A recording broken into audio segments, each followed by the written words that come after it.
حضرت ابراہیم کہہ رہے ہیں یہ مورتیاں کیا ہیں جن کے آگے تم مجاور. پھر حضرت ابراہیم علیہ السلام نے کہا حل یسمعونکم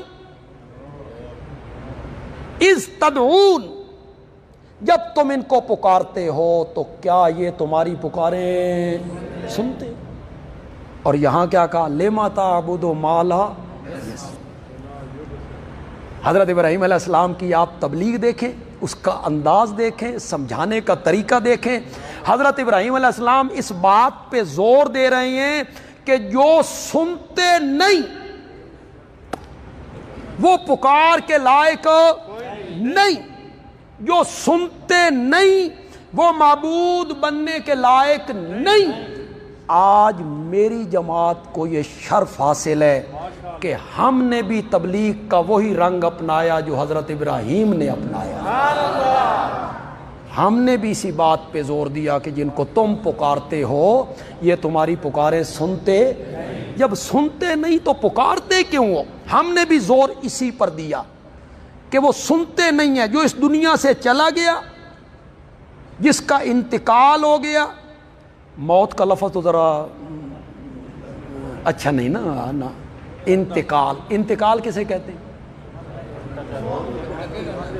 انتقال آپ کرواتے ہیں بھئی اس دا مکان میرے نہ ہو گیا، انتقال ہو گیا.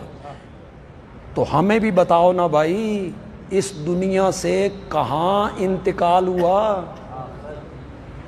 کہاں منتقل ہوئے بھائی؟ انتقال جو ہو گیا بتاؤ نا. جو لفظ بھی بولو وصال، وصال وصل سے ہے ملنا. ہمیں بھی بتاؤ نا کس سے ملے، کس کے ساتھ وصال ہوا؟ اللہ کے پاس پہنچ گئے. انتقال کا لفظ کہیں، وفات کا لفظ کہیں، تیسرا یہ لفظ میں نے کیا بولا تھا، وصال کا لفظ بولیں، کوئی سا لفظ بولیں. جو اس دنیا سے چلا گیا، موت کا جام پی لیا، اس کے بعد وہ دنیا، چاہے وہ نبی ہو یا ولی ہو یا پیر ہو یا شہید ہو یا کوئی عالم ہو، وہ دنیا والوں کی پکار بھی، پیغام بھی، سلام بھی، اذان بھی کچھ نہیں سنتا. کچھ نہیں. قرآن نے یہ فیصلہ کیا انک لا تسمع الموتى. یہ الف لام استغراق کا ہے. الموتى، کسی میں جرت ہے تو انبیاء کو نکال کے دکھائے. تمہارے پاس کوئی دلیل ہے کہ الموتى سے انبیاء کو آپ باہر نکالیں؟ الموتى میں اولیاء، بزرگ، انبیاء سب شامل ہیں.